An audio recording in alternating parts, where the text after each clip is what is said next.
24 tarde. 3 horas en punto, bienvenidos a la revisión de noticias en 24 tarde. Tenemos 20 grados en la capital, agradables 23 para esta jornada. Los invito a revisar cuáles han sido las imágenes que han marcado esta primera jornada del octavo mes del año, primer día del mes de agosto. Vamos con información policial. Encapuchados se exhibieron armas de fuego luego de quemar una micro al exterior del Liceo Barros Borgoño, esto en el centro de Santiago. También estaremos revisando información económica, la economía chilena que llega a su quinto mes consecutivo de crecimiento negativo. Misma jornada que el presidente Gabriel Boric presentó el pacto fiscal con foco en crecimiento, reforma al Estado, inversión, fiscalización tributaria e impuestos a más altos ingresos. Y en información del mundo, el foco en China, al menos 20 personas han muerto y varias permanecen desaparecidas después del paso del tifón Doksuri por el norte de ese país. Aquí comienza 24 tarde.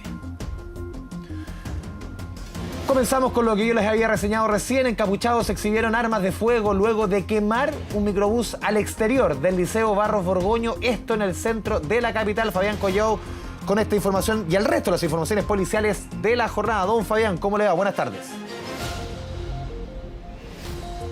Muy bien, muchas gracias y buenas tardes, don Andrés. Claro, una imagen que impacta, un arma que estaba siendo exhibida desde el interior del Liceo Barros Borgoño en tono amenazante, no apuntando a nadie, pero con un tono claramente amenazante, como decíamos, producto de los incidentes que se habían generado bastante graves con la quema de un bus del ex sistema Transantiago. Pero lo que ustedes ven es justo en las ventanas en el lado superior del frontis principal de este emblemático liceo que está ubicado en la avenida San Diego con Maule. Fue cerca del mediodía aproximadamente, que luego de que Carabineros se estaba retirando del lugar, producto que ya se había normalizado el tránsito, había un grupo de sujetos, los cuales estaban lanzando algunos improperios, tanto a la policía uniformada como a los medios de prensa que se encontraba en los alrededores, y es ahí cuando exhiben esta arma en al menos 3 ocasiones. No sabemos claramente si es un arma de fuego o es un arma de fantasía, pero que de todas maneras no deja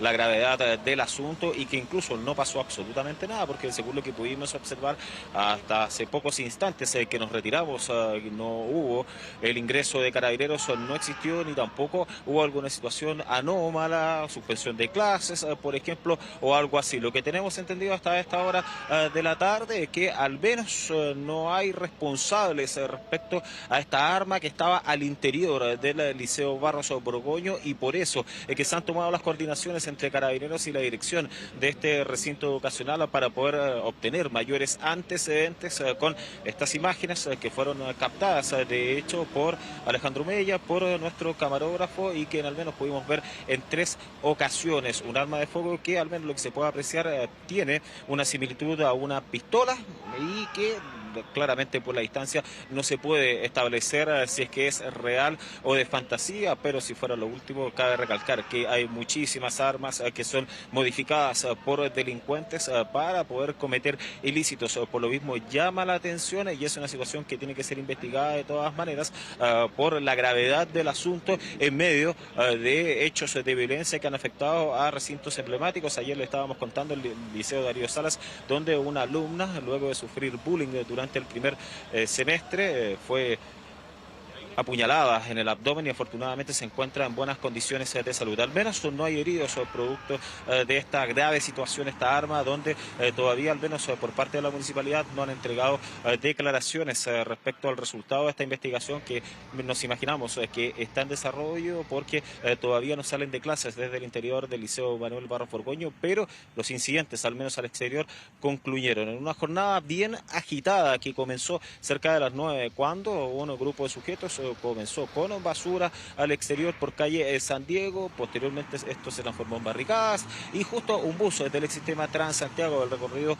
201 que iba transitando por el lugar previo al cierre perimetral que hace Carabineros cuando hay desórdenes alcanzó a pasar, pero lamentablemente al llegar al exterior del Liceo Manuel Barros Borgoño, ahí fue interceptado por un grupo de encapuchados, los cuales obligaron a descender a la conductora, también a los 6 pasajeros, pasajeros y luego con acelerantes quemaron completamente esta máquina. Afortunadamente, las personas que iban a bordo de esta máquina del Sistema Transantiago se encuentran en buenas condiciones de salud, y luego todos estos sujetos que según Carabineros estaban con uniforme del Liceo Manuel Barroso Borgoño ingresaron hasta el interior.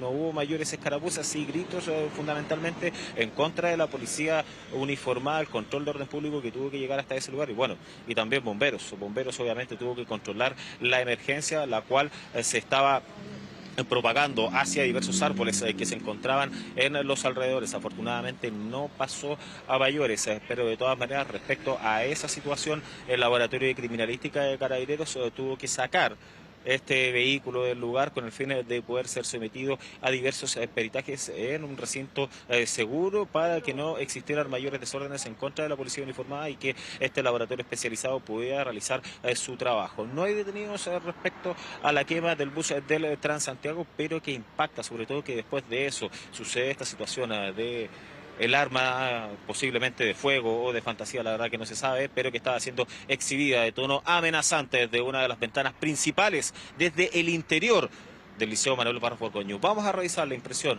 de los vecinos del sector y también de Carabineros. Estos últimos se refieren a la quema del bus, porque posterior a aquello ocurrió la exhibición de esta arma desde el interior del emblemático liceo. Escuchemos.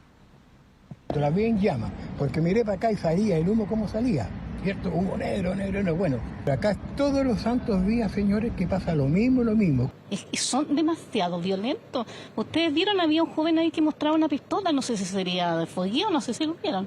¿No? Por la ventana, sí se veía uno que estaba con una pistola, imagínense, estudiante. La información que tenemos es que son estudiantes porque estaban vestidos como estudiantes y salieron del Liceo Barroso Borgoño, detuvieron al vehículo, bajaron a la conductora y la información preliminar que tenemos es que venían 6 pasajeros al interior del bus, los bajan a todos y proceden a tirar acelerantes y incendian el bus, y este bus se quema y queda en las condiciones que ustedes aprecian en este momento. Bueno, posterior a aquello ocurrió lo que ustedes están observando en pantalla.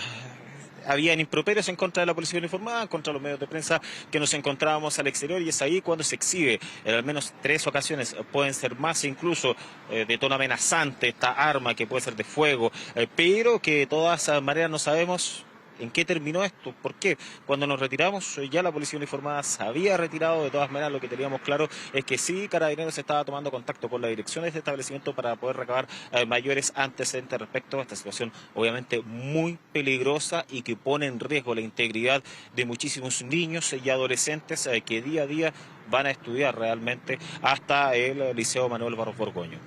Vamos a revisar otras informaciones. Nos trasladamos a la comuna de Puente Alto, calle Valle Central.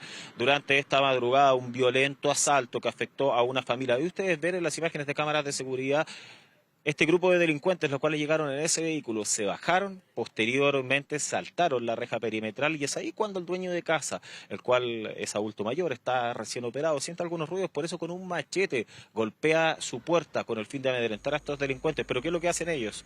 La rompen, ingresan, lo intimidan, además de eso lo obligan a estar sentado, incluso le exigían este machete, agredieron a su hija, también se llevaron diversos elementos de valor, electrodomésticos, televisores, posteriormente lo cargaron en el vehículo y arrancaron en dirección desconocida, pero no sin antes. Los delincuentes se dividieron. ¿Por qué? Porque algunos de ellos se llevaron 2 vehículos de este núcleo familiar. Afortunadamente se encuentran en buenas condiciones de salud las víctimas en medio de este violento asalto que afectó ahí a este domicilio de la comuna de Puente Alto, en calle Valle Central, lo cual al parecer no es la primera vez que ocurre, porque según los vecinos decían que durante estos 3 meses han ocurrido al menos 3 asaltos en la misma calle. Vamos a revisar declaraciones por parte de los protagonistas de esta historia. Escuché a mi papá gritar, sale de aquí, salí de la pieza y vi que estaban rompiendo la puerta de mi casa. Entraron 5 o 6 tipos muy agresivos, gritaban que le dispararan a mi papá, dispárale. Yo tiraba a mis papás para atrás, mi mamá la agarraron del cuello con un palo de escoba, la tenían aquí. Fueron súper violentos, súper violentos. Me empezaron a pedir las llaves de los autos, le pasé las llaves de mi auto. Porque el que estaba atrás mío decía, pégale el balazo, pégale el balazo. Y tenían pistola. Habían 3 tienen que haber tenido pistola, pero era... Y yo andaba con un machete de este lado que se lo llevaron. Un machete. Y yo, por un momento, pensé hacer un corte. Pero después dije, ¿qué es lo que me pasa a mí después? La víctima trata de defenderse con un objeto cortopunzante. No obstante, como son personas de tercera edad, los sujetos aprovecharon esa vulnerabilidad y le quitan el arma y proceden a intimidarlos violentamente con las armas de fuego que utilizan. ¿Se robaron los autos, las llaves y especies también del interior? Sí, especies, en este caso electrodomésticos, como señala, televisores, teléfono celular y 2 vehículos del grupo familiar. ¿El avalúo de lo robado? Alrededor de 18 millones de pesos. Claro, Carabineros estuvo realizando las primeras diligencias. Posteriormente el Ministerio Público determinó que fuera la Brigada de Robos Metropolitana Sur quienes estuvieran llevando a cabo todos los peritajes especializados con el fin de poder esclarecer estos hechos, también dar con el paradero de estos delincuentes que al parecer serían adolescentes, se habrían robado más de 18 millones, además de electrodomésticos, los 2 vehículos de la familia todavía no aparecen y no se descarta que pueda ser la misma banda que ha afectado a diversas propiedades ahí en la calle Valle Central de la comuna de Puente Alto. Cerramos nuestro despacho muy atentos respecto a lo que pasa en el Liceo Manuel Barros Borgoño. Quema de un bus, incidentes y además un sujeto exhibiendo un arma desde una de las ventanas principales de este emblemático liceo. Claramente se ve que es una pistola, no se sabe si es que es real o de fantasía, pero esto la verdad que importa bien poco. Ya sabemos, como les decíamos al inicio de este despacho, que muchos delincuentes las armas de fantasía las modifican con el fin de poder estar adaptadas para el disparo. ¿Por qué? Un adolescente, un menor de edad, está con un arma al interior de un liceo en un periodo de violencia que hemos visto en diversos recintos educacionales en la región metropolitana. Bueno, es parte de las interrogantes y hasta el minuto todavía no se ha entregado una versión oficial respecto a qué es lo que se hizo, si es que la dirección desde el Liceo Manuel Barros Borgoño en definitiva logró identificar al sujeto que estaba con un tono amenazante, con un arma desde el frontis, desde el interior del Liceo Manuel Barros Borgoño, amenazando a Carabineros, a los medios de prensa, y que esto podría haber generado una situación mucho peor ahí en el centro de Santiago, Andrés. Sí, insólita y grave imagen la que reportó nuestro camarógrafo allá en el centro de Santiago. Fabián Collado, muchas gracias por el completo informe. Buenas tardes. Vamos al sur del país, una tragedia. 5 funcionarios de la FACH murieron tras un accidente aéreo. Esto en San Juan de la Costa, región de los Lagos. El helicóptero capotó en una zona llena de árboles cuando realizaba una misión de entrenamiento nocturno. César Campos, con los detalles. César, ¿cómo te va? Buenas tardes. ¿Cómo estás, Andrés? Muy buenas tardes. Claro que sí, estamos en Puerto Montt, una tragedia que enluta nuevamente, que golpea a la Fuerza Aérea de nuestro país, precisamente de este helicóptero que capota pasadas las 20-30 horas en ese tramo, ¿no? A 35 kilómetros, 35-40 kilómetros de la ciudad de Osorno, entre la localidad de San Juan de la Costa y la ciudad de Osorno, a solo 500 metros de esta ruta, ¿no? La ruta principal, claro, en un vuelo de entrenamiento, en un vuelo nocturno, ¿cierto? Este helicóptero que capota a eso de las 20-30 horas. Había salido de la base aérea número 5 de Puerto Montt con 5 funcionarios de la FACH, lamentablemente todos de ellos fallecidos, ¿no? La confirmación la realizó precisamente la Fuerza Aérea de Chile esta madrugada. Las unidades de emergencia llegaron rápido, tanto Carabineros, ambulancias avanzadas del SAMU, del hospital de Osorno, pero lamentablemente nada pudieron hacer para salvar la vida, ¿no es cierto?, de estos funcionarios de la FACH. Uno de nuestros equipos pudo conversar con algunos vecinos y también con las unidades de emergencia que llegaron a este accidente. Escuchemos. Pasó el helicóptero muy bajito encima de la casa. Y de repente salió en las redes sociales que había caído y por eso vinimos a mirar y dice que está muy adentro. ¿Vio usted? ¿Iba con luces? No, y venía sin luces, sin nada de luces. Venía nada, si no se veía nada, si venía sin luces. Y dicen que se incendió el helicóptero adentro, ardió. ¿Mucho viento a esa hora? Sí, pues harto viento. Acá a la tarde no ha fallado el viento, toda la tarde fuerte. Está, bueno, producto de la lluvia, hay bastante barro, el terreno es un poco agreste, pero logramos llegar, la unidad de San Juan de la Costa llegó, hizo uso de agua para extinguir el fuego y se evitaron propagaciones hacia el bosque o estructuras aledañas.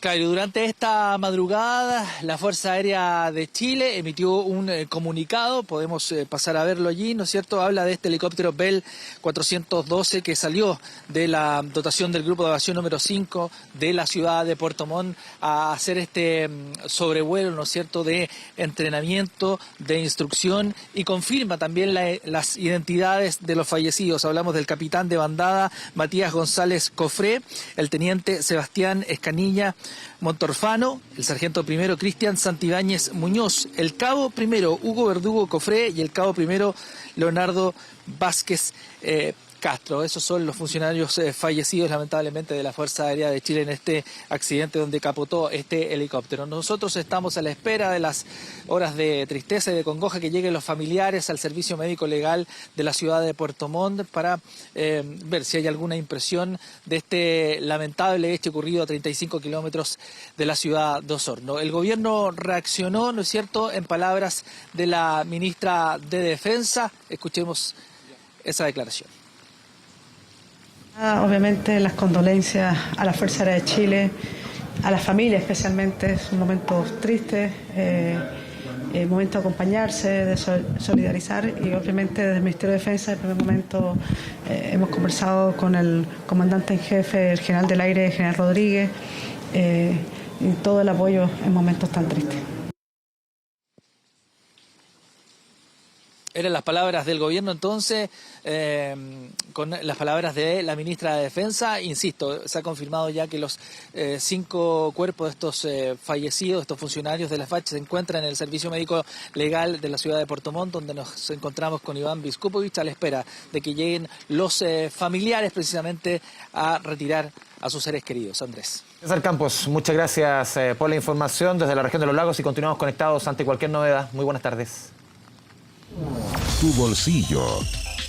Vamos a revisar información de la economía, lo decíamos al comienzo de la informativa, hay mucha información esta jornada, lo veíamos con el IMASEC del mes de junio y sobre todo por esta información que conocimos en cadena nacional, en donde el presidente de la República, Gabriel Boric, presentó los 6 ejes de la propuesta con la que el gobierno busca alcanzar el denominado pacto fiscal. Ya estamos en contacto con Felipe Gallego. Felipe, para ir desmenuzando, entrando en materia de un anuncio primero, que se hace una hora bien insólita, cadena nacional a las 11 de la mañana, yo no recuerdo por lo menos, una reforma tributaria, y lo conversamos antes de este espacio, que es muy distinta a la que se rechazó en marzo. Aquí hay varios elementos. El gobierno no va a insistir con la reforma antigua en el Senado, pero también quiero recalcar lo que te decía recién. Es muy distinto este proyecto. Aquí incluye muchos elementos que pidieron los empresarios, temas de proinversión, procrecimiento, también una reforma tributaria respecto al impuesto a los que más tienen, también el tema de la evasión y elusión, y una por lo menos una intención del gobierno en cuanto a posibilidad de recaudar bastante inferior a lo que fue, insisto, el proyecto rechazado en marzo. ¿Cómo te va, Felipe?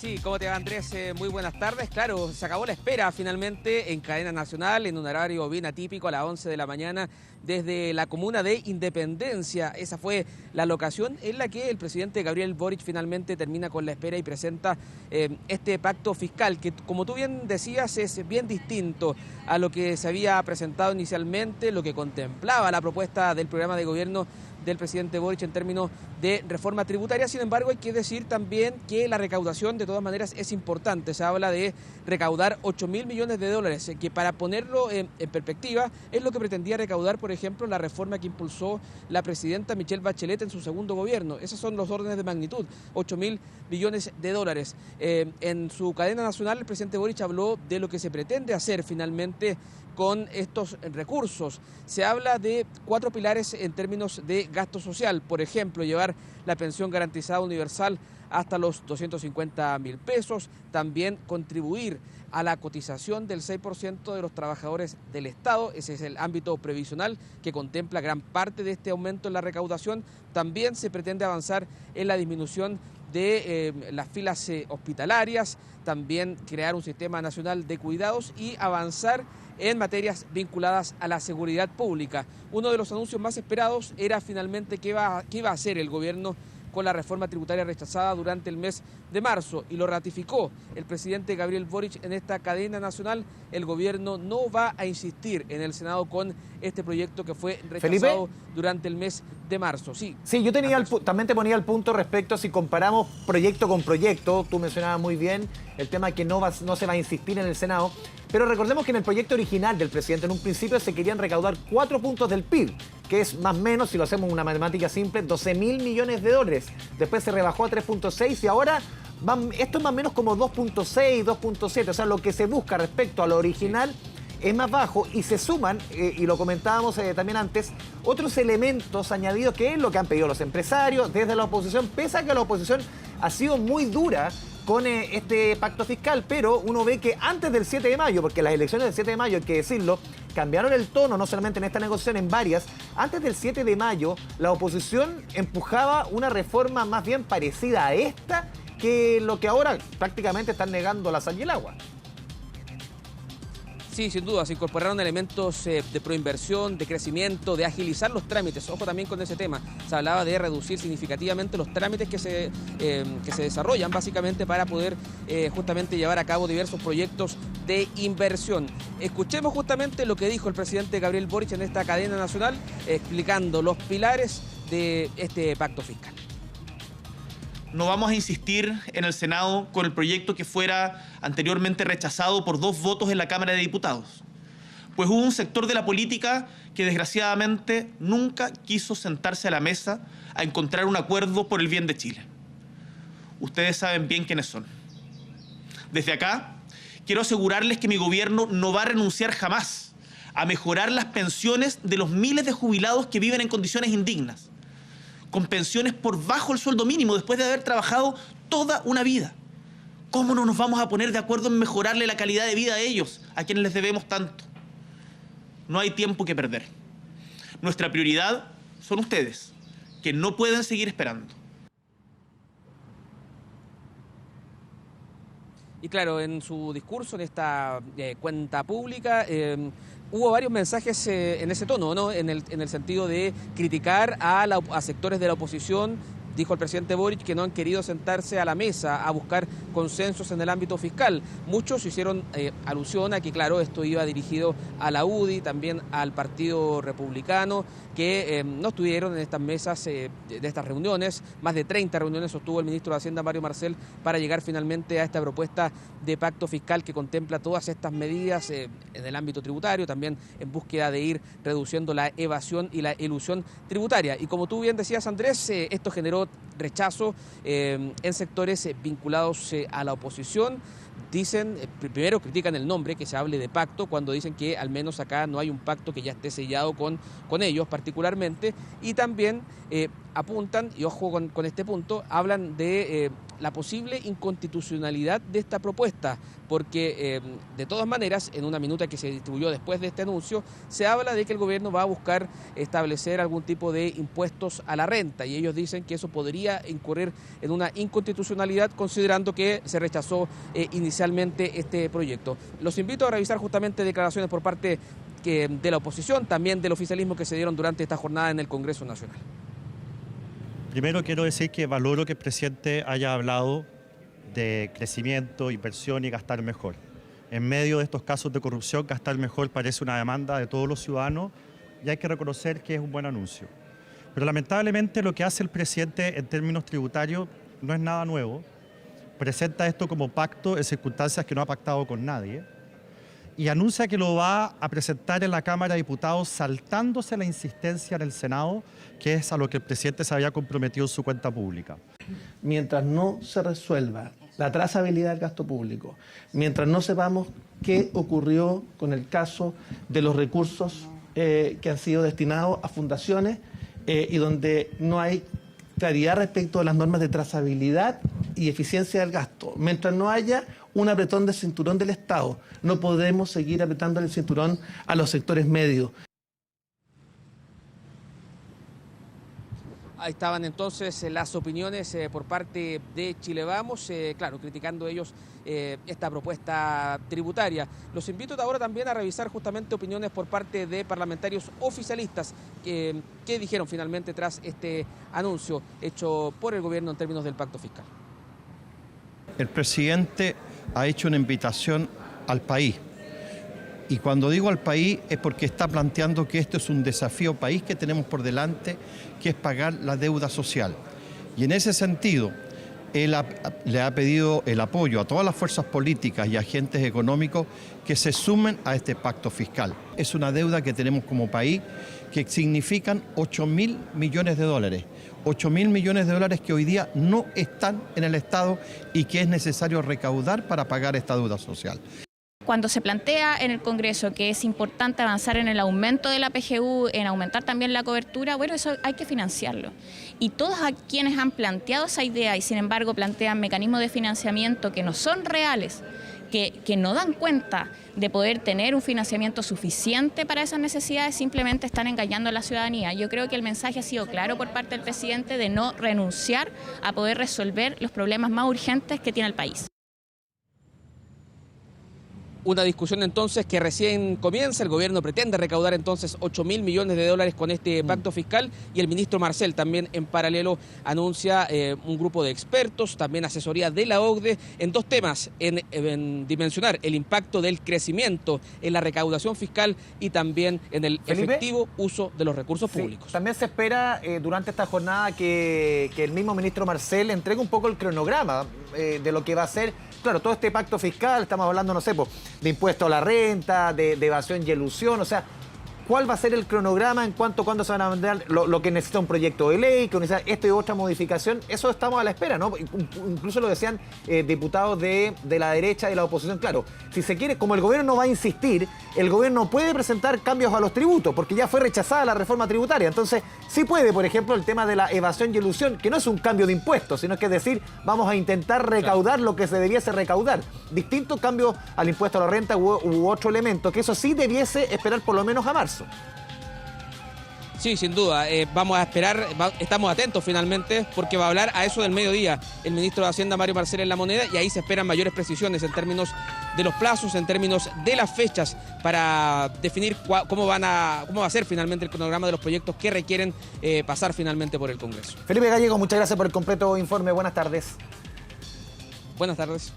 Esta jornada también hubo cifras de crecimiento económico, cifras entregadas a las 8:30 de la mañana en punto por el Banco Central, el famoso IMASEC del mes de junio. Y claro, las noticias son menos malas. ¿Por qué? Porque se esperaba, la expectativa era bien negativa, casi una caída de 2% en el peor de los escenarios, y no fue tan así para el sexto mes del año. Pasemos a revisar la gráfica que hemos preparado en torno a este IMASEC, que entregó a las 8:30 de la mañana, insisto, el Banco Central, menos 1% para el sexto mes del año. Las expectativas, yo se los contaba, ahí entre el mejor escenario, que fue el que se dio, o el menos malo, menos 1, y menos 2%. El mes pasado, recordemos que tuvimos el peor de los escenarios, ahora quizás el menos malo. Quinto mes consecutivo de caída en el crecimiento si comparamos junio con junio del año pasado y los meses para atrás también respecto al mismo mes del año pasado. Pasemos a revisar la siguiente gráfica y vemos cuál ha sido el devenir de este primer semestre. Salvo el mes de enero, que fue azul, el resto, lamentablemente, todos en rojo. Febrero, menos 0,3. Marzo, menos 1,9. Abril, menos 1,1. Menos 2% mayo. Menos 1% junio. Y juntamos todo el primer semestre en torno a cifra preliminar, una caída de 1%. Y dirá, ¿en qué me pega que el crecimiento caiga, que estas cifras que se ven tan arriba, en qué me puede pegar? Claro, aquí se ve menos generación de empleo, menos ventas en el comercio, quizás los sueldos no van a crecer como muchos esperan, la situación general económica se ve más apretada y ahí las decisiones de cada familia, de cada presupuesto, tienen que ser mucho más pensadas respecto a meses anteriores. Pasamos a revisar la siguiente gráfica, seguimos viendo los números. ¿Cuáles fueron los sectores que se vieron más golpeados en este sexto mes del año? La industria, sin lugar a dudas. Ayer también lo entregaban las cifras del INE, una caída de 2,4%. La minería, que había frenado el carro durante los últimos meses, esta vez no lo hizo tanto. Más bien, tuvo números azules. un crecimiento de 1,1%. El comercio también sigue restando 6,1% de caída. Y los servicios, que es muy intensivo en el uso de mano de obra. Servicios, estamos hablando del turismo, estamos hablando de la hotelería, de la gastronomía, que cayó 0,5%. Y esto lo quiero amarrar con la última gráfica, que es la decisión que tomó el Banco Central, recordemos, la semana pasada, que es la caída en la tasa de interés. Esto todo está amarrado. Al final lo que hace el Banco Central al subir la tasa de interés, lo que hizo fue bajar dos cambios en una economía que estaba creciendo mucho, que se estaba recalentando, que estábamos con una inflación en el cielo, y lo que tenía que hacer el Banco Central, lo que hizo fue subir la tasa a 11,25 para que la economía justamente bajara la inflación, y eso repercute en el crecimiento y lo estamos viendo. 11,25% era la tasa hasta el viernes pasado, cae 10,25, y lo que busca justamente el Banco Central es, con esta caída, es comenzar nuevamente a reactivar la economía. Esta tasa de interés que a este nivel es contractiva, que busca apretar la economía, lo que busca justamente es lo contrario, es que se vuelva a activar. La inflación, sin lugar a dudas, está controlada, y el tema es cuál va a ser la velocidad de caída de tasas de aquí a los próximos meses, y eso va también muy de la mano con la velocidad de la caída de la inflación y también la velocidad del crecimiento de la economía. Vamos a dejar la economía, vamos a revisar otras informaciones de esta jornada aquí en 24 tarde. El Colegio de Profesores convocó a una nueva jornada de paro nacional, esta vez no de 24, de 48 horas, para exigir una solución a sus demandas, entre ellas mejorar y garantizar la seguridad física y mental de toda la comunidad educativa. Pamela Araya con todos los detalles. Pame, ¿cómo te va? Muy buenas tardes. Hola, muy buenas tardes, Andrés. Sí, son 2 días, mañana y pasado, y la marcha tradicional no va a estar aquí en la región metropolitana, sino que va a estar ahí en la región de Valparaíso, 11 de la mañana, Plaza Sotomayor. Todavía están viendo el trayecto, decían que eso se va a saber en la tarde. Y bueno, pero ya sabemos que esta es la segunda paralización que hace el Colegio de Profesores y que buscan respuestas de parte del gobierno sobre estas demandas. Son 8 puntos, muchas vienen desde hace años, como por ejemplo el pago de la deuda histórica que se arrastra desde la dictadura, también el pago de este bono al retiro que a muchos se les adeuda. Pero hay un punto que ellos han querido destacar, y sobre todo en estos días, que tiene que ver con la violencia escolar que se está viviendo en los establecimientos después del retorno a clases tras la pandemia. Porque acá lo que dicen ellos es que el Estado no ha tomado medidas concretas al respecto.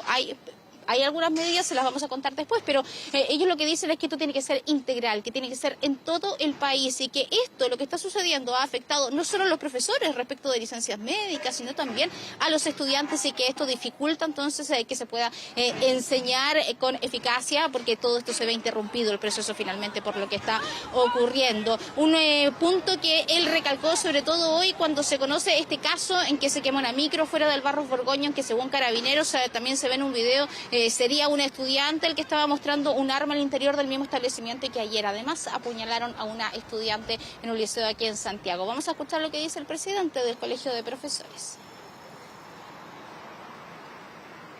El estrés docente, el estrés laboral y lo que significa el ser docente hoy día. Y por supuesto que esta situación que se expresa, digamos, es tal vez el ícono de los elementos que a diario se ven. En otros lugares no hay armas, pero hay cuchillos, y hay situaciones muy, muy complejas que tienen al profesorado en esta condición. Y allí es donde decimos que aquí tiene que haber este es un tema país.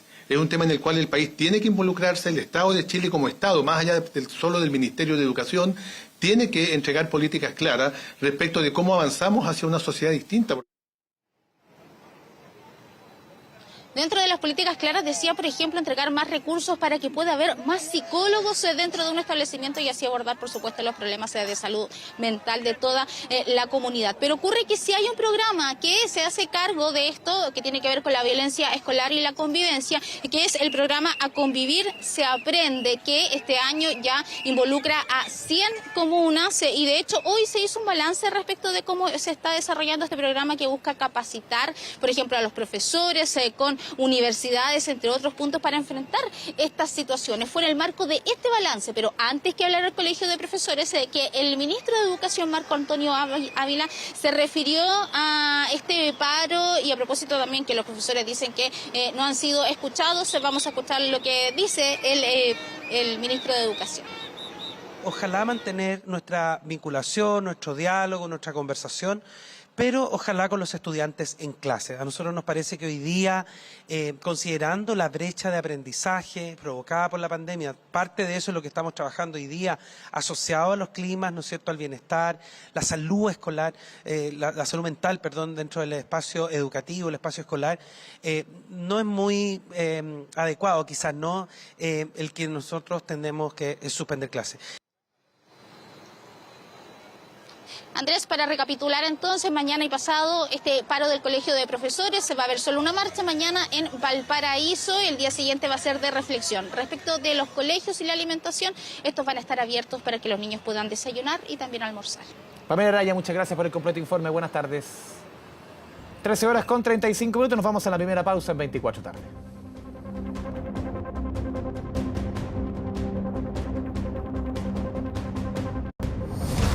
Ya volvimos con 24 tarde. Con el auspicio de... Volvemos con las informaciones a 24 tarde. Una madre junto a sus hijos fue víctima del robo de su vehículo. Esto en San Pedro de la Paz. La víctima fue intimidada por delincuentes mientras llegaba a un local comercial. Su vehículo fue hallado. Sin embargo, aún fallado y se busca a los asaltantes. Felipe Jara con más detalles. Felipe, ¿cómo te va? Buenas tardes. Hola, ¿cómo están? Muy buenas tardes. Claro, se trata de impactantes imágenes las que dejaron los registros que captan justamente los momentos en que esta madre es abordada, es asaltada al exterior de un local comercial ubicado precisamente en la comuna de San Pedro de la Paz, del sector de la Villa San Pedro. ¿Qué es lo que ocurrió? Esta madre venía en su vehículo junto a sus dos pequeños hijos, se detuvieron en este local comercial a realizar unas compras. De hecho, lo hacen y en momentos en que estaban regresando ya a su domicilio, los niños alcanzan a ingresar al vehículo. Sin embargo, esta mujer se quedó por algunos segundos afuera. Aparentemente habría observado alguna situación incómoda, alguna situación irregular que la hizo quedarse mirando, observando el entorno del vehículo. De hecho, acto seguido y pocos segundos después, esta mujer es abordada por un sujeto armado que comenzó a forcejear con ella, todo esto con el propósito de arrebatarle las llaves de su vehículo para robárselo. Todo esto es observado a muy pocos metros de distancia por los niños que estaban al interior del vehículo en el momento en que esta mujer es abordada por este sujeto, por este delincuente. De hecho, ahí es cuando se viven los momentos más tensos. Los niños, se puede apreciar en este registro de cámaras de seguridad que al ver esta situación de peligro descienden del automóvil, bajan del vehículo con las manos arriba y reingresan al local comercial. Todo esto mientras su madre se mantenía afuera forcejeando con este sujeto que finalmente logró arrebatarle las llaves del vehículo y huir del lugar ya con su propósito cumplido de haberle quitado el vehículo. Dicen los vecinos que es una situación que no es aislada, que ya se ha visto, que es reiterada, que de hecho lo que hicieron estos delincuentes forma parte del modus operandi que utilizarían los sujetos que delinquen juntamente acá en este lugar. Testigos dicen que de hecho estos sujetos ya llevaban bastante rato en este lugar, esperando la oportunidad para abordar a alguien y poder concretar el robo. De hecho, estuvieron varios minutos, cuentan los testigos, hasta que finalmente y lamentablemente abordaron a esta mujer que se encontraba realizando compras en este local comercial junto a sus dos pequeños hijos, con quienes fue lamentablemente víctima de esta violenta situación por parte de estos sujetos que lograron arrebatarle el vehículo. Se los decía yo, ellos lograron huir del lugar mientras la mujer junto a sus dos pequeños se quedó acá en este lugar, en este local comercial. Afortunadamente ninguno de ellos se resultó con heridas de gravedad. Yo los quiero invitar a que pasemos a escuchar declaraciones al respecto. Dice que estaban escondidos allí debajo del árbol, estaban. Y ahí después vieron a la señora que salió y ahí la señora seguramente abrió la puerta y la asaltaron. Le quitaron el auto. Han habido varios robos. ¿En serio? Sí. ¿Sí? ¿Cuántos robos más o menos? Es que todo lo que le pusieron arriba fue porque le entraron a robar. Si no tiene 6 meses todavía ese negocio. Está recién. Antes no ocurría nada aquí. Pero ahora llegó, no sé, una oleada que empezaron ya con los negocios, pienso yo, y hartos vehículos buenos que hay para arriba, así que vienen a comprar aquí los balandras. Fue abordada por 2 individuos donde le sustraen su vehículo mientras transitaba a un local comercial de esta comuna y fue abordada por dichos individuos quienes le sustrajeron el vehículo. Logran la ubicación de este móvil como también la detención de 2 individuos que estarían imputados por el delito de receptación de vehículos. Se están haciendo todas las diligencias investigativas para lograr detener a los 2 autores del hecho del robo con intimidación. Sí, tal como lo daba cuenta Carabineros en las declaraciones que escuchábamos anteriormente, en pocas horas se logró recuperar el vehículo de esta familia. También se logró detener a 2 personas quienes pasaron a control de detención durante esta jornada, pero por el delito de receptación, porque no se tienen antecedentes de que ellos mismos, quienes estaban a bordo del vehículo, hayan sido quienes concretaron este violento asalto, este violento robo ocurrido acá en el sector de la Villa San Pedro. Estas personas pasaron a control de detención en el juzgado de garantía de San Pedro de la Paz, mientras también, lo decía Carabineros, se siguen realizando las diligencias, se siguen realizando las investigaciones para poder determinar quiénes fueron los sujetos que estuvieron directamente involucrados y protagonizaron este violento robo ocurrido al exterior de este local comercial. Sí, el trauma de esos niños es impresionante, nada detiene a estos delincuentes. Felipe Jara, muchas gracias por la información desde la región del Biobío. Nos movemos ahora hasta la región de Valparaíso. Agrupaciones animalistas denuncian a un hombre que habría disparado contra aves desde el balcón de un edificio, esto en Algarrobo. Patricia Flores, con los detalles. Patricia, buenas tardes. Buenas tardes, así es, nosotros aquí desde Algarrobo le vamos a mostrar un poco cómo está el día, por lo menos en esta zona de la costa de la región de Valparaíso, soleado también con la presencia de marejadas, y aprovechamos también de contarles mayor antecedentes con respecto a esta información. Un video viralizado por redes sociales y que muestran a una persona desde el balcón de su casa manipulando un arma. Claramente la situación generó preocupación en este punto. Hay que recordar que todo esto ocurrió en un domingo por la tarde en el sector en donde se encuentran familias, la presencia también de menores, y que también ha alertado a los grupos ambientalistas, entendiendo que este es un sector en donde durante todo el año se encuentran en anidación diferentes especies de aves. Mayores antecedentes pudimos recabar durante esta jornada que nos señalaban acerca de esta denuncia, claramente enfocada hacia perseguir eventualmente a animales o aves que pudiesen resultar heridas con respecto a la manipulación de esta arma que fue vista públicamente en horas de la tarde. Se nos señalaba también por parte de los grupos ambientalistas que esperan que este accionar sea también perseguido por la ley para poder entender la dinámica de los hechos que durante esta mañana nosotros también pudimos recabar. El protagonista de este video viralizado nos contaba acerca de esta situación. Él prácticamente estaba manipulando un arma que utiliza aire comprimido. De hecho, la denuncia conllevó a que Carabineros llegase hasta este sector, hasta el inmueble en donde vive este sujeto, y de esa manera también pudiesen realizar las pericias pertinentes con respecto a la manipulación de esta arma. Durante esta jornada se nos dio a conocer que no resultaron aves dañadas con respecto a esta situación, sino que más bien se trató de un infortunado accionar en vista pública que claramente llamó la atención y generó una alerta, ya que se trataba de un malentendido por parte de este personaje, este protagonista de este video que durante esta jornada pudimos entrevistar. Escuchemos también parte del ambiente, porque si bien se trata de un arma que tiene aire comprimido, escuche muy atentamente el ruido que generó.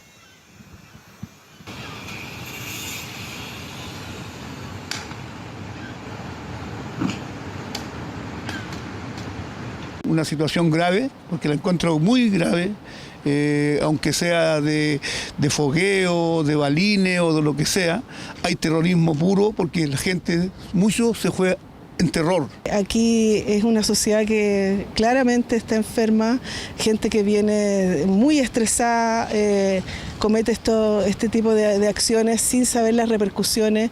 Es grave, lo encuentro grave, lamentable. Y genera un impacto en la ciudadanía, sobre todo al desconocer las características de esta arma. Acogimos la denuncia, obviamente, concurrimos como diligencia autónoma a empadronar, a averiguar la identidad de esta persona, y los antecedentes se enviaron todos, obviamente, al Ministerio Público para que se inicie una investigación si es que existe algún delito o algún indicio de que estaba ocurriendo algún delito. Investigación ahora en manos del Ministerio Público. Logramos también durante esta jornada tener las impresiones y también conocer el testimonio de este sujeto, quien también nos aclaró con respecto a estos disparos que se trataban prácticamente de un arma que ocupa aire comprimido y que utilizó para sacar el aire al exterior de su casa. Por eso la vista desde el balcón pudo ser prácticamente capturada por este celular en pleno horario de tarde, en donde se encontraba una alta afluencia de transeúntes. Escuche muy bien y ponga atención con respecto a este testimonio.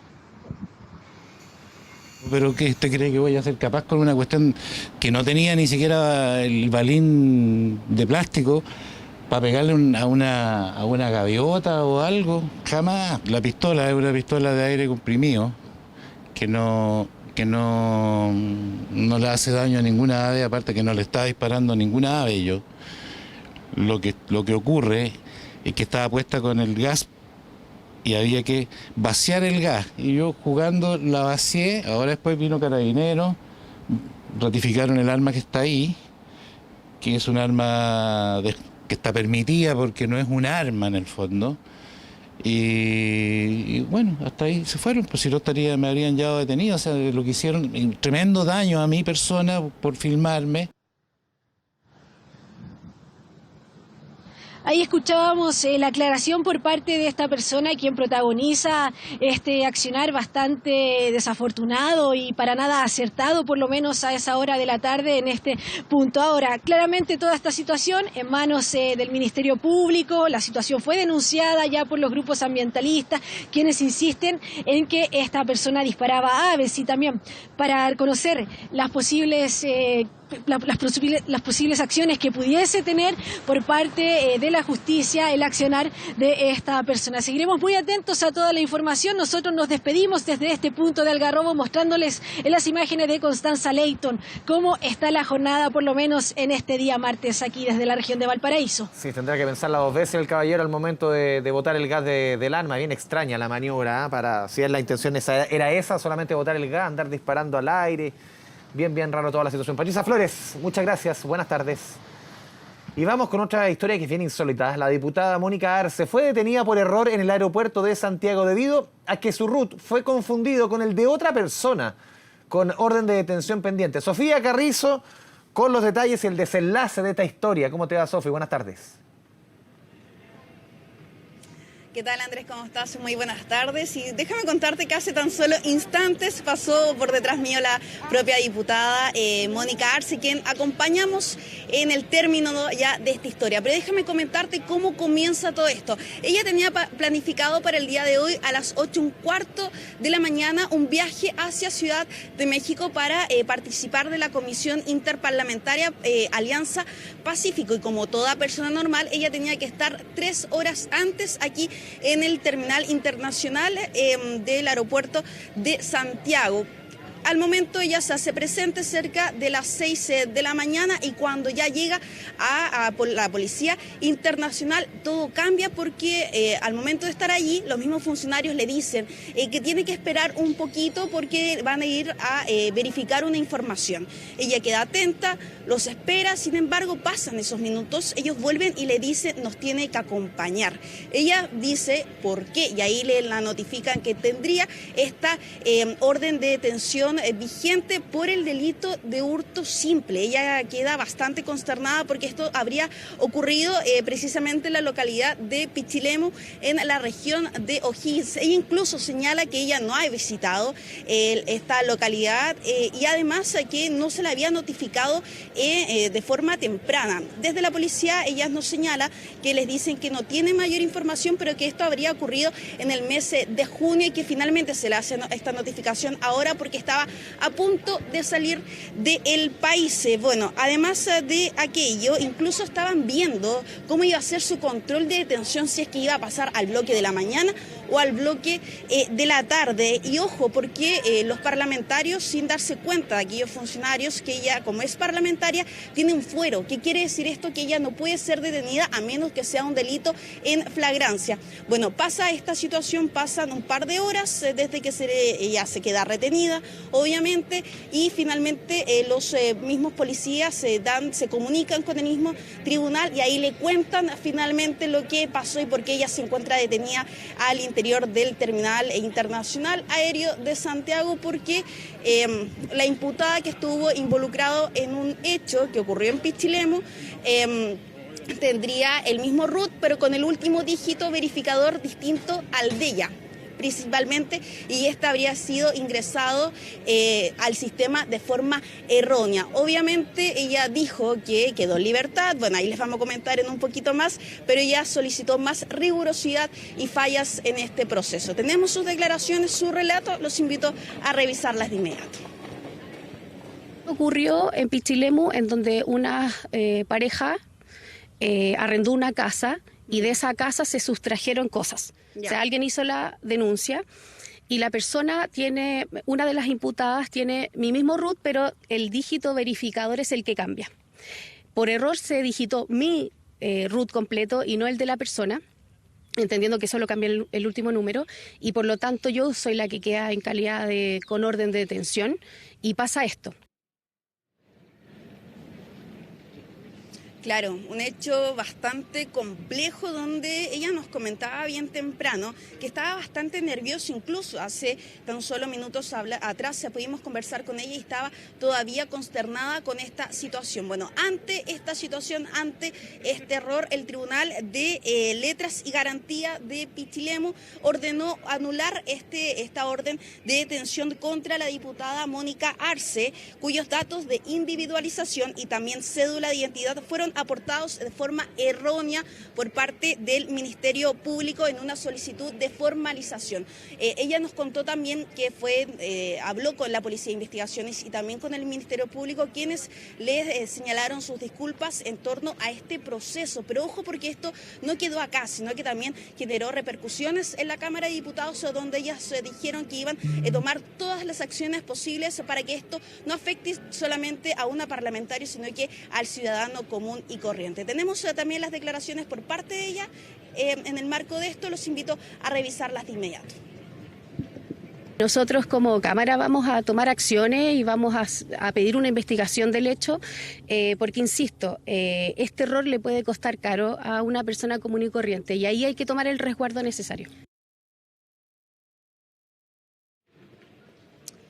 Claro, ahí teníamos las declaraciones por parte de ella. ¿Qué puede pasar, por ejemplo, si es que esto pasa a un chileno común y corriente? Bueno, ella fue dejada en libertad, se solicitó también la liberación de esta misma con esta contraorden, por así decirlo, por parte del tribunal. Así que ya, bueno, fue reagendado durante el día de hoy su vuelo. Incluso hace tan solo minutos atrás llegó hasta acá, hasta el aeropuerto internacional de Santiago, donde finalmente tiene programado para las 5 de la tarde su vuelo. Ya se encuentra aquí para realizar los trámites correspondientes, pero un mal momento que vivió durante esta mañana la parlamentaria Mónica Arce aquí en el terminal aéreo de Santiago, a punto ya de despegar, pero queda el interrogante, Andrés, ¿qué hubiera pasado si nos hubiera pasado una situación de esta características a ti o a mí o a la gente en su casa, si es que se hubiera tenido el mismo protocolo y si hubiera dado la libertad tan prontamente? Yo creo que el desenlace hubiera sido bien distinto. Sofía Carrizo, desde el aeropuerto de Santiago, comuna de Pudahuel. Muy buenas tardes. Antes de ir a la pausa, revisamos la información del tiempo, 13 horas con 59 minutos. Comenzamos el informativo con 20 grados en la capital, ya tenemos 21, recordemos, pronosticado por la Dirección Meteorológica para este primer día del mes de agosto, 23 grados. Y las próximas jornadas, hasta el viernes por lo menos, cuasi primaveral. 23 mañana, 24 el jueves, 23 el viernes, mañana es entre 6, 5, 7 grados. Baja un poco la temperatura el fin de semana, 20 la máxima el sábado y 18 solamente el día domingo. Van a ser las 2 de la tarde, pausa en las noticias. En el marco del denominado caso Lencería, el director de la Fundación ENTI, Gerardo Silva, acusó amenazas por parte de la cuestionada ex candidata Camila Polisi, quien está en el centro de la polémica por el convenio que suscribió con la Gobernación Regional del Biobío, David Yáñez, con los detalles desde el Biobío. David, buenas tardes. Hola, muy buenas tardes. Efectivamente, estamos frente a la Gobernación Regional del Biobío. Recordemos que son 260 millones los que fueron entregados por el gobierno regional por asignación directa hacia la Fundación ENTI. Fundación que en términos prácticos y luego de lo visto en las últimas semanas fue tercerizada, fue arrendada por esta entidad que encabezaba la ex candidata Camila Polisi, ex candidata a diputada y ex candidata a alcalde, para poder recibir estos fondos y realizar un proyecto en el sector de Barrio Norte en Concepción con distintas actividades. Lo más cuestionado de esto es el uso de la cuenta corriente de una OTEC que prestaba servicios precisamente a estas actividades como si fuese la cuenta corriente personal de Camila Polisi, a pesar de que esta OTEC estaba al nombre de su pareja, pues había en estos gastos no solamente comida, también solicitud de delivery, sino también ropa interior femenina dentro de las tiendas que se hacían compras. Estamos a la espera en ese sentido de si hay resoluciones de parte del gobierno regional para los próximos minutos. Se había indicado que podía haber alguna resolución respecto a la presentación de una querella, una anunciada querella por este caso en particular y también por otras fundaciones que también habrían prestado servicio al gobierno regional y que terminaron usándose en otras situaciones que no tienen que ver con lo que se había acordado inicialmente y también estábamos a la vista de qué iba a pasar con el grupo de asesores del gobierno regional de Biobío, específicamente con el jefe de gabinete, quien aparentemente tenía la información respecto a denuncias realizadas en abril pasado y esto finalmente no se había concretado. Denuncias del encargado precisamente de la Fundación ENTI, quien indicó que efectivamente ha habido amenazas e incluso habla de situaciones que hacen temer de lo que pueda pasar más a futuro. Escuchemos lo que declaró desde su casa en Vilcún. No, el arriendo es mentira. La fundación no se arrienda porque si arrienda la fundación es un delito y se la vende un delito, que así sale la ley, el estatuto. ¿Y dónde está ese dinero? Lo tiene ella, pues ella abrió una cuenta, ¿ya? Yo no tengo nada. Yo estaba contento porque vamos a pintar las casas, vamos a restaurar las casas, los visitas arriba del Cerro de la Pólvora, hacerle las casas nuevas. Yo le dije, está restaurando, vamos a restaurar. Y yo no quise ir a terreno porque ella, con amenaza, no podíamos ir a visitar las cosas que estaba haciendo ella. Esta fue a la fundación, esta fue a mucha gente, el gobierno, todo. Se gastó todas las plata en comida, en ropa. Cuando vino acá, la semana pasada vino acá y vino con un auto de lujo. Ahí sí que no diga nada, que esté callado, esté tranquilo, me dijo. Según lo señalado por el encargado de esta fundación, incluso la cuenta corriente de la fundación tendría solamente 35 pesos y no tendría nada que ver con la cantidad de dinero que fue traspasado por el gobierno regional, 260 millones. Se ha indicado en ese sentido que se le habría comprometido el pago de al menos 10 millones de pesos por parte de Camila Polisi hacia esta fundación, los cuales solamente se concretó la mitad, de 5 millones de pesos, lo cual está acreditado en unos documentos entregados precisamente para poder establecer esta supuesta tercerización de los servicios. Esto porque la fundación que encabezaba Polisi no cumplía los requisitos para poder postular a los fondos. Y también hay una entrega de poder de parte de la Fundación ENTI hacia Camila Polisi para que pudiese gestionar recursos desde el punto de vista de la banca, es decir, poder solicitar boletas de garantía a las bancas para poder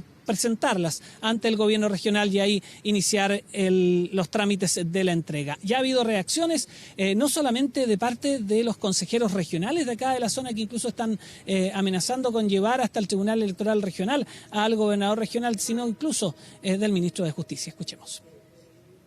Las responsabilidades políticas administrativas las tiene el gobernador, pero también todo su ejecutivo. O sea, acá el jefe de gabinete, al enterarse de esta situación en el mes de abril, debiera haber dado cuenta a su jefe directo en este caso y Y también el Consejo Regional del Biobío, que tenemos este rol fiscalizador, tampoco tenemos toda la información para haber ejercido nuestro rol de fiscalización. El denominador común de todos estos proyectos es el jefe de división social, y por ende obviamente que se ve que por lo menos para una mejor transparencia es separarle sus funciones para que se puedan investigar con claridad y además para que no de alguna manera se vea lo dado el resto del gobierno regional que está en lo mismo. Lo que uno tiene que tener cuidado, siempre presente que en el caso de investigaciones judiciales en curso, cualquier persona que pudiera afectar el compromiso de un testimonio, eso puede ser obstrucción a la justicia, pero yo no conozco los detalles de esa investigación. Un caso que en este momento está siendo investigado por la Fiscalía a través de 2 investigaciones y que se ha llegado también antecedentes por parte del gobierno regional para que continúe esta investigación. Aún no hay imputados ni nada por el estilo. Esto está recién partiendo. Insólito caso. David Yáñez, desde la región del Biobío. Muy buenas tardes. Internacional. 2 de la tarde con 12 minutos, el momento de revisar información del mundo y los estragos que está provocando este tifón allá en China. Andrea Aguilar, ¿cómo te va? Buenas tardes. ¿Cómo estás, Andrés? Muy buenas tardes. Tú lo mencionabas, estragos en el gigante asiático. Y vamos a partir a revisar cada una de las imágenes impactantes que nos ha dejado esta jornada, en donde ya se ha comprobado que hay cerca o más de 100 millones de personas que están afectadas por este tifón, que les hemos ido contando. Empezaba el viernes, tocaba tierra al menos en el gigante asiático en China, el viernes, y finalmente se ha ido moviendo por unas de sus zonas, de sus provincias que han sido más habitadas de cierta forma. Vemos ahí el impacto que ha tenido, por ejemplo, para ciertos vehículos en algunas partes, y veamos también distintas imágenes de lo que ha sido, por ejemplo, el aeropuerto de Pekín, uno de los 3 que tiene y que ha sido, además de eso, estaba prácticamente recién inaugurado. 2019 había abierto esa terminal aérea y la vemos prácticamente bajo el agua. Esto ha causado además la cancelación de cerca de 400 vuelos en China que se han visto afectados por el impacto de este tifón. Recordar además que una de las ciudades más afectadas es justamente Pekín, en donde se recibió el promedio de lluvias de julio en solamente 40 horas.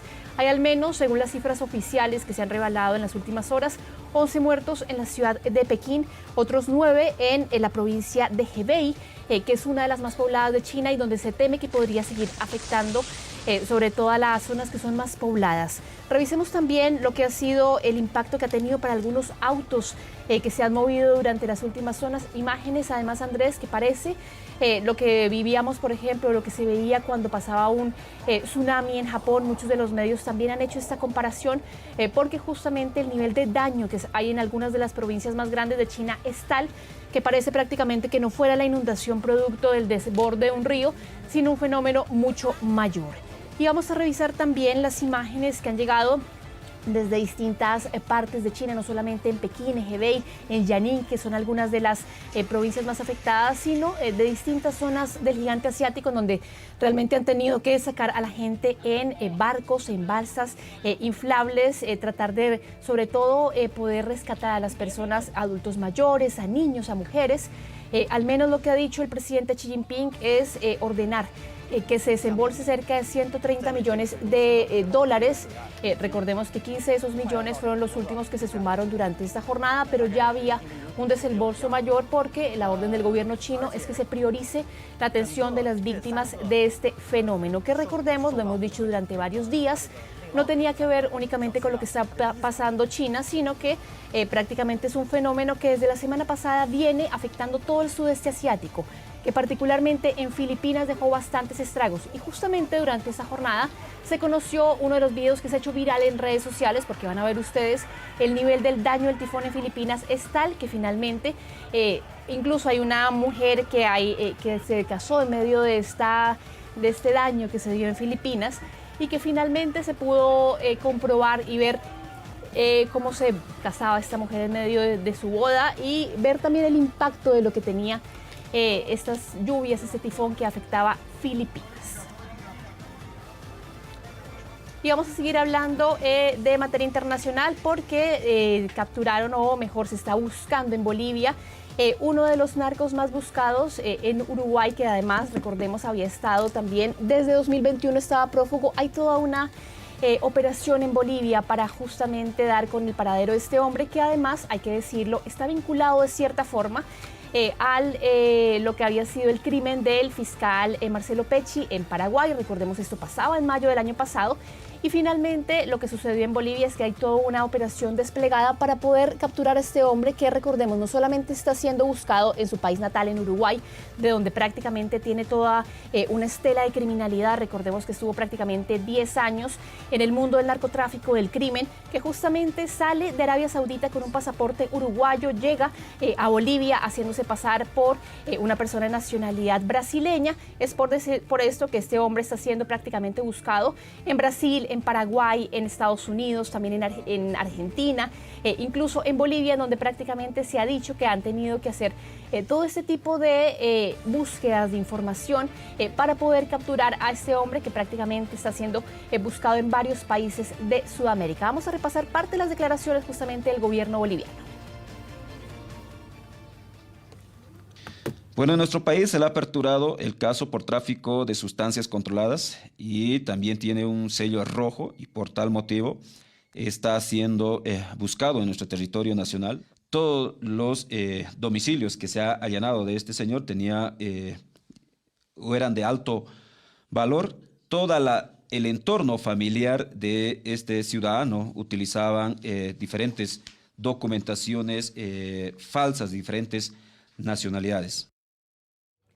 Sebastián Marcet es justamente la identificación que ha dado al menos el nombre de pila de este hombre uruguayo, que además era líder de uno de los carteles en Uruguay, de primer cartel uruguayo, y ahí estaba entonces el nexo que tenía este hombre con la supuesta operación que fue liderada también, recordemos, en Colombia contra este fiscal Marcelo Pecci, que finalmente termina siendo asesinado en la ciudad de Cartagena por justamente haber desarticulado una banda a la que pertenecía este hombre, y es por eso que las autoridades de distintos países relacionan entonces a Sebastián Marcet, a este narco uruguayo, con este tipo de operativos y también con este asesinato de este fiscal.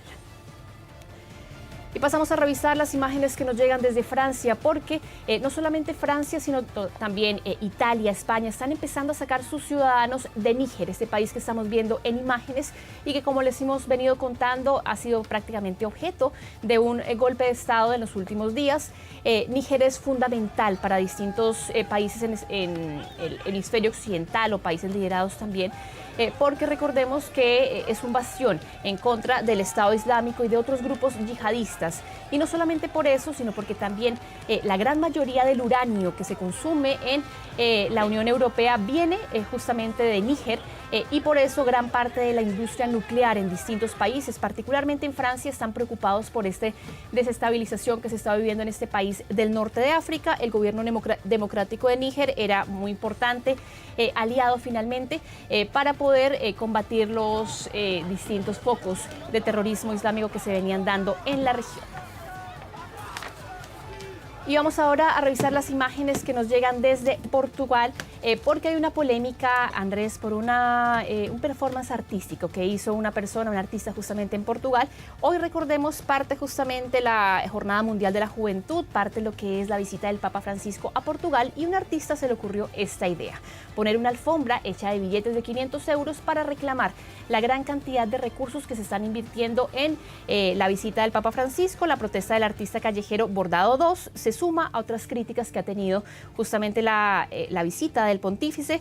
Recordemos que, según las autoridades, este evento costaría unos 161 millones de euros y lo estaría pagando el gobierno portugués, pero también la Iglesia Católica, los ayuntamientos o las municipalidades también en Lisboa y en otras ciudades. Además de la alfombra de billetes de 500 euros, el artista ha señalado en sus redes sociales que es una vergüenza que el Estado laico invierta millones de euros en algo que tiene que ver con una actividad religiosa.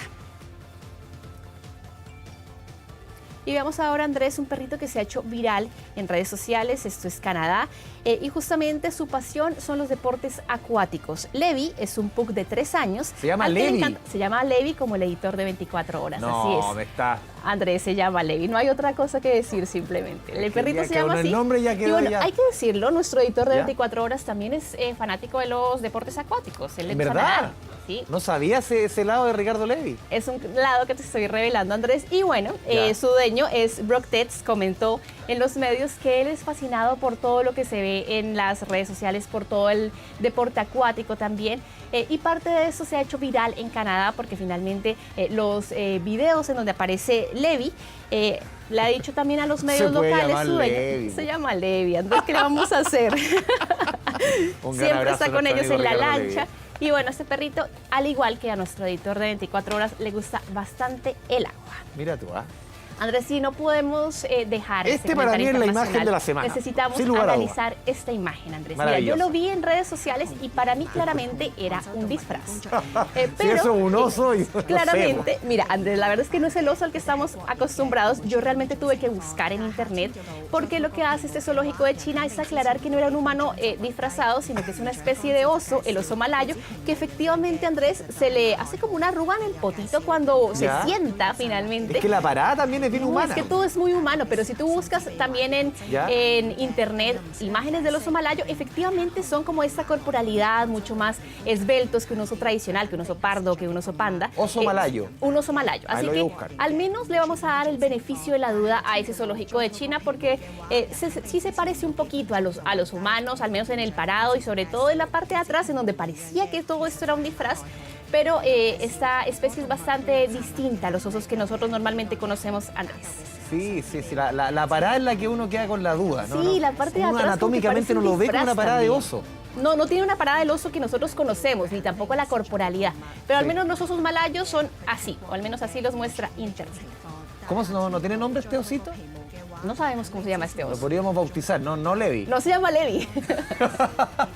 Eso dice Levi. No, extraordinario. Este también la imagen del día, ¿no?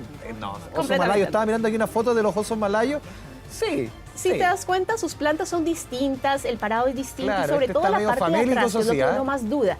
Porque atrás es donde se parece como un disfraz, como que uno dice, no es la cola de un oso, es un disfraz. Claro, pero finalmente es la corporalidad de los osos malayos. Sí, le falta conurbación ahí en la zona de los glúteos. Efectivamente. Ya, déjame de manera elegante, ya. Andrea Aguilar. Que estés bien, Andrés. Ya nos vamos con el oso malayo a la pausa. ¿Será un oso o no será un oso? Ya, se lo dejo a su juicio, señora en su casa. Vamos a la pausa. Gracias, Andrea. Chao.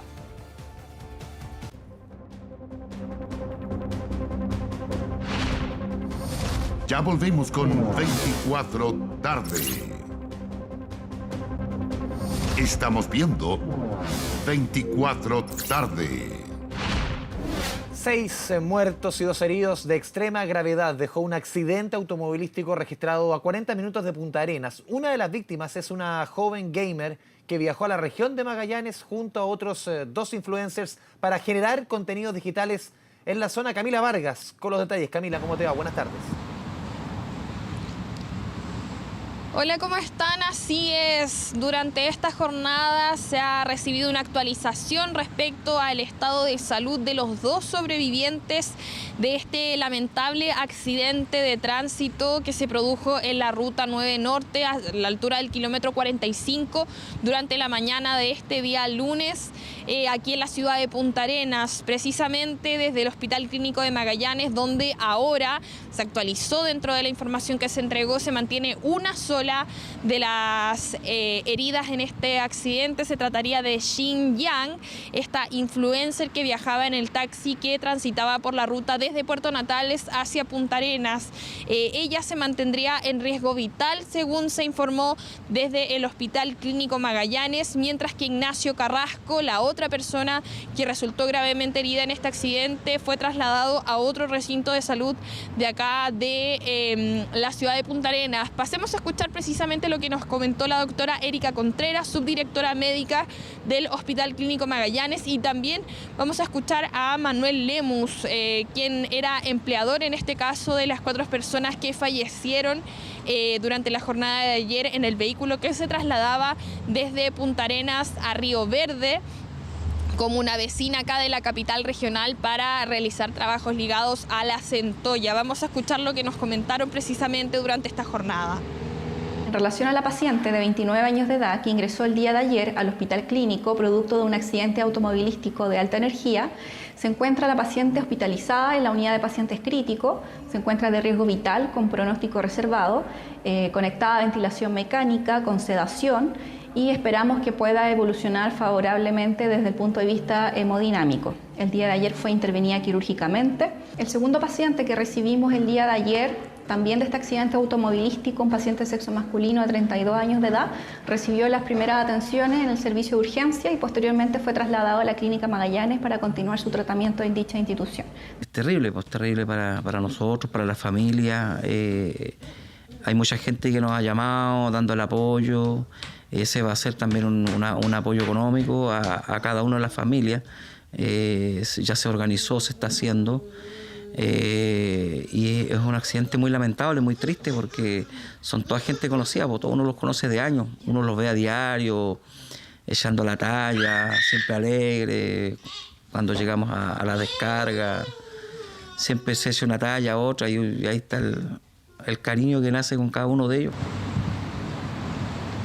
Recordemos que de este lamentable accidente que protagonizaron 8 personas, 4 en cada vehículo que protagonizó este choque frontal en la ruta, 6 de ellas fallecieron, 5 en el lugar, una persona posteriormente en el Hospital Clínico Magallanes. Él fue el conductor del taxi que fue aeroevacuado desde el lugar del accidente hasta este recinto hospitalario donde finalmente falleció. Los cuerpos de todas estas personas se encuentran en el Servicio Médico Legal de Punta Arenas. Durante la tarde del día lunes, diversas autoridades realizaron un punto de prensa a raíz de este accidente que, como muchos han catalogado, ha sido uno de los peores que han ocurrido acá en la región de Magallanes, considerando las lamentables 6 víctimas fatales. Precisamente conversamos con el director regional del Servicio Médico Legal y también con el fiscal regional de Magallanes, quienes nos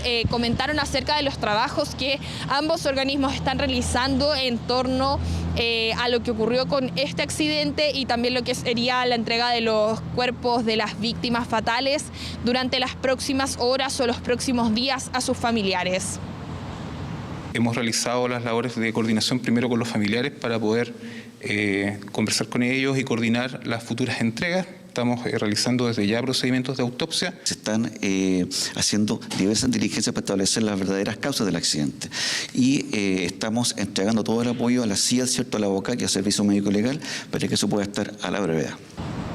Bueno, tal como les comentábamos, desde que ocurrió este accidente hasta las últimas horas, todavía se están investigando las causas de este accidente que, como ya les señalábamos, terminó con la vida de 6 personas y mantiene también a otras 2 en estado de extrema gravedad y una de ellas con riesgo vital. Así que vamos a estar muy atentos a lo que ocurra durante las próximas horas y también, como les decíamos, a raíz de que el Servicio Médico Legal, tras realizar las autopsias de las 6 personas fallecidas en este accidente, ya estaría próximo también a comenzar con la entrega de sus cuerpos para que todas las familias puedan darle el último adiós a estas personas que protagonizaron este fatal accidente en la ruta que une Punta Arenas con Puerto Natales.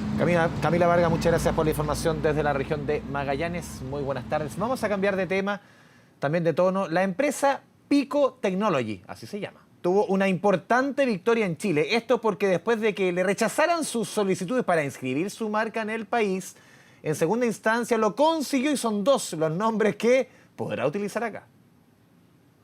Después de algunas dolorosas derrotas, la empresa Pico logró un triunfo con ese concepto tan cuestionado por el sentido que se le da en Chile. Exactamente, no va a pasar el pico a seca en cierto sentido, no va a obtener un registro positivo finalmente por la denostación que tiene en este país. Así es, el pico a secas no pasó la barrera, pero con otros fonemas sí.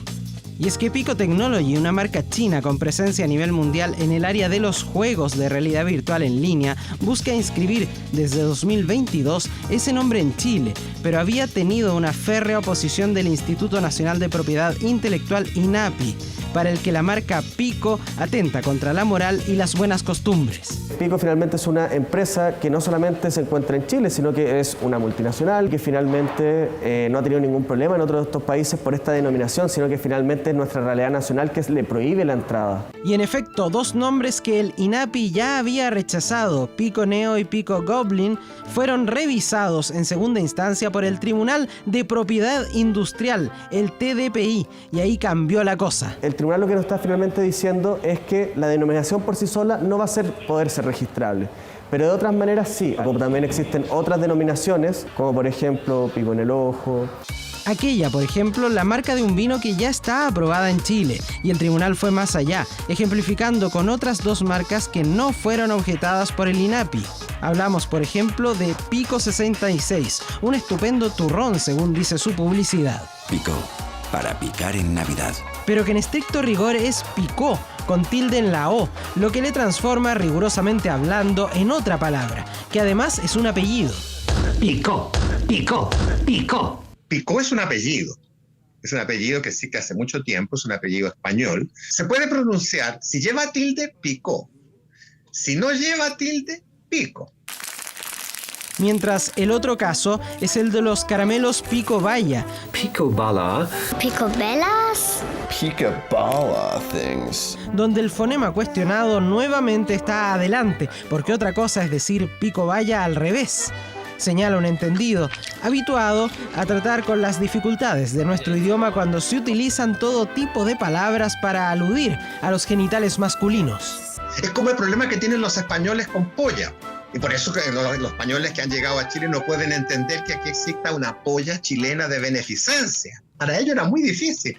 2 marcas, Pico Balla y Pico 66, dice el fallo del TPI, que INAPI no objetó, por lo que resulta aplicable el principio nemo potest contra proprium factum venire. Esto es, nadie puede ir contra su propio acto. Yo creo que al registro marca INAPI le ocurre que todas sus decisiones pueden ser revisadas por el órgano superior, y eso los pone a ellos siempre en una posición en que pueden ser... las decisiones pueden ser debatidas. INAPI optó por no pronunciarse en torno al fallo, mientras Pico Technology podrá usar legalmente en Chile su nombre, referido a tecnología ultra pequeña.